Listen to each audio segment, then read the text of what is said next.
السلام عليكم ورحمة الله تعالى وبركاته. مرحبا بالجميع وتحية إليكم من جديد. برنامج اليوم هو برنامج مهم موجه خاصة إلى الإخوة والأخوات الذين لديهم تساؤل عن فيزا سياحة إلى الولايات المتحدة الأمريكية. إذن هناك نقاط مهمة سوف نتطرق لها في البرنامج، ولا بأس إن استفدتم من البرنامج أن تقوموا بمشاركته مع الأصدقاء والأحباء، هذا كله لكي تعم الفائدة. ولا تنسوا أن تشتركوا في القناة. إذن بالنسبة للتقديم على فيزا سياحة إلى الولايات المتحدة الأمريكية، هل يسهل الحصول عليها، وما هي الشروط المطلوبة للتقديم عليها؟ أولا، بالنسبة لفيزا السياحة بالطبع هي تعتبر فيزا لغير الهجرة والمسمى بباي تو. سهل الحصول عليها في حالة تتوفر الشروط المطلوبة في المعني بالطلب على هذا النوع من فئة فيزا لغير الهجرة، والمسمى كما ذكرنا بباي تو. وأكيد سوف أوضح لكم ما هو المطلوب منكم للتقديم على هذا النوع من التأشيرات، أي فيزا سياحة، وهذا يشمل بالطبع الوثائق المطلوبة إلى غير ذلك من الإجراءات المتبعة. وأكيد متى ممكن أننا تصعب علينا التقديم على هذا النوع من التأشيرات؟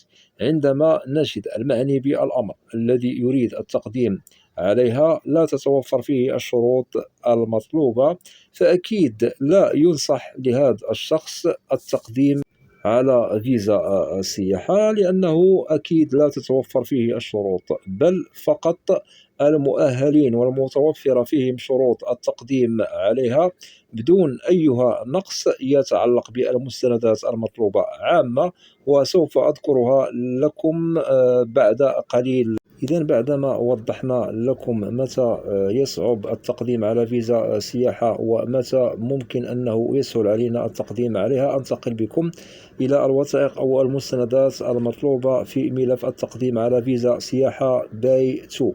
أولا، لازم أن نجد المعني بالتقديم على طلب فيزا سياحة باي تو يتوفر على جواز سفر كامل الصلاحية، على الأقل نجد فيه 6 أشهر بعد انتهاء إقامته المؤقتة بأمريكا. ثانيا، لازم على المعني بالطلب أن يقوم بملء استمارة أو نموذج داس 160. هذا الطلب يعنى بالتقديم على فيزا سياحة أونلاين، ولازم طباعة هذه الصفحة للتأكيد والمتعلقة بهذا النموذج أو هذه الاستمارة داس 160. كذلك لازم أداء رسوم المتعلقة بطلب فيزا سياحة إلى الولايات المتحدة الأمريكية، هذا بالطبع إن طلب قبل المقابلة بالسفارة الأمريكية. ننتقل إلى الصور التي تطلب من المعني بالطلب، أكيد ملونة 2 في 2 وتعنى بالوجه فقط، ويجب أن نجدها جديدة أو حديثة.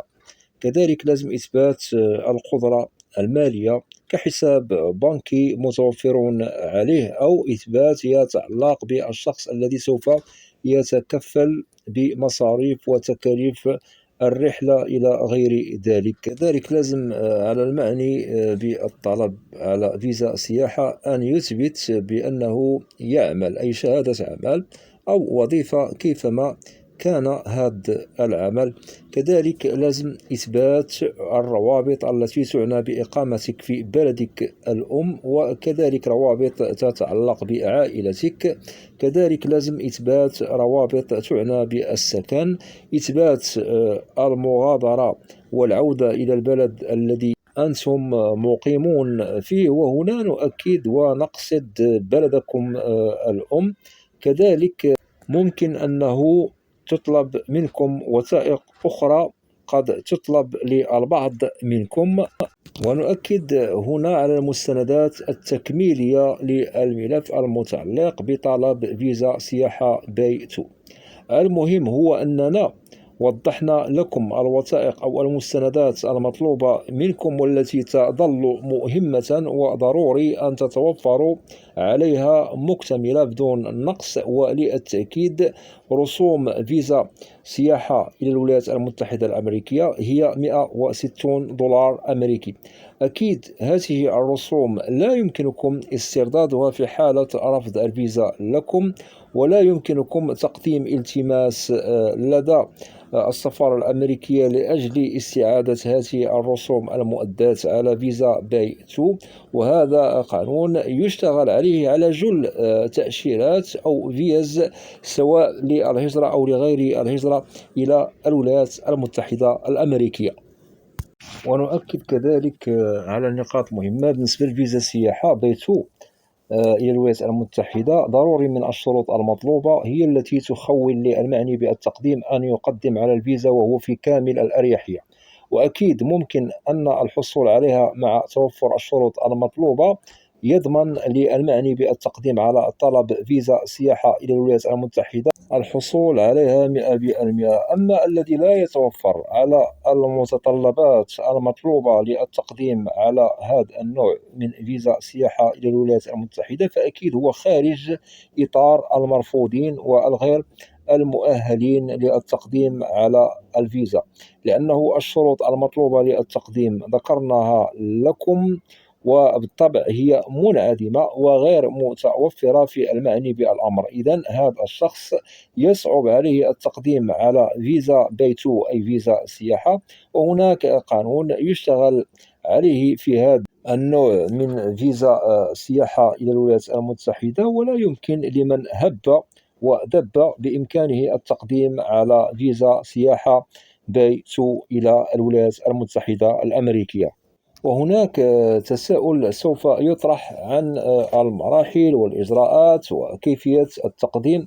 هذا سوف نتطرق له في حلقة قادمة عبر القناة، وأتمنى أن تكونوا في الموعد. سوف أوضح فيها كل ما هو مطروح من طرفكم عن الإجراءات والخطوات والمراحل التي تتبع التحضير والاستعداد للمقابلة لأجل إتمام إجراءات الحصول على فيزا سياحة باي 2. وينبغي على كل من هم يريدون أن يقوموا بالتقديم على فيزا سياحة أن تعرفوا ما هو المطلوب منكم، وقد وضحنا لكم هذا، ولا داعي لكي تغامروا بالتقديم على هذا النوع من الفيز، لأنه في حالة لا تتوفر فيكم الشروط المكتملة ولجأتم مثلا لتزوير الوثائق لأنه لا تتوفر فيكم الشروط إلى غير ذلك، فأنتم تعتبروا بأنكم قد وقعتم في الخروقات الغير المقبولة للتقديم على هذا النوع من التأشيرة، وأكيد سوف تقع في المحظور وسوف تضيع وقتكم ومالكم، وأكيد قد ترفض لكم الفيزا يوم الموعد والمقابلة بالسفارة الأمريكية. ونؤكد ممكن إحالة من قام بالتقديم على فيزا سياحة بطريقة غير قانونية، فهنا ممكن أن يحال المعني بالمقابلة على القانون، لأنه قام مثلا بالتزوير للوثائق، وهذا يستدعي من موظف السفارة الأمريكية كما ذكرنا أن يحيل المعني بالطلب إلى المصالح المعنية. وأنتم تعرفون من هي المصالح المعنية في بلدكم الأم، وممكن أن يسجن المعني بالطلب في بلده الأم لأنه قام بخرق قانون التقديم على طلب فيزا سياحة إلى الولايات المتحدة الأمريكية، وممكن أن يسجن المعني بالطلب في بلده الأم كما ذكرنا.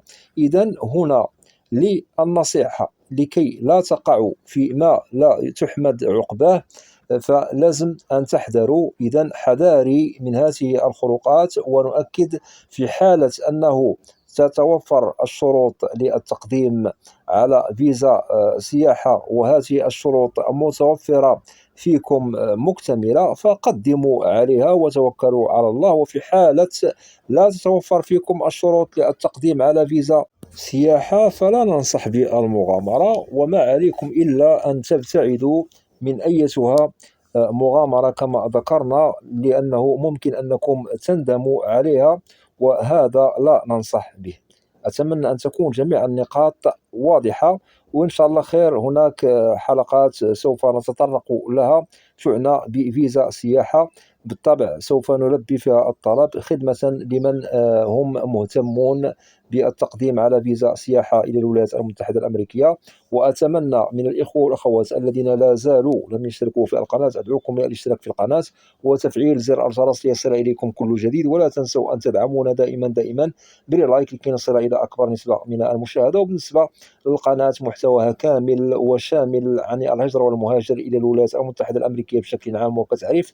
وإذا لديكم أسئلة فممكن أن تقوموا بطرحها عبر تعاليق كأسئلة في القناة، وسوف تجدوا الإجابة عبر البرنامج المعروف في القناة، برنامج أسئلة وأجوبة، لأنني لا أستثني منكم أحدا. وأود أن أشكر جزيل الشكر كل الإخوة والأخوات الذين يقومون بوضع تعاليق محترمة. مرحب بكم جميعا بأسمائكم، وإلى لقاء قريب بإذن الله. والسلام عليكم ورحمة الله تعالى وبركاته.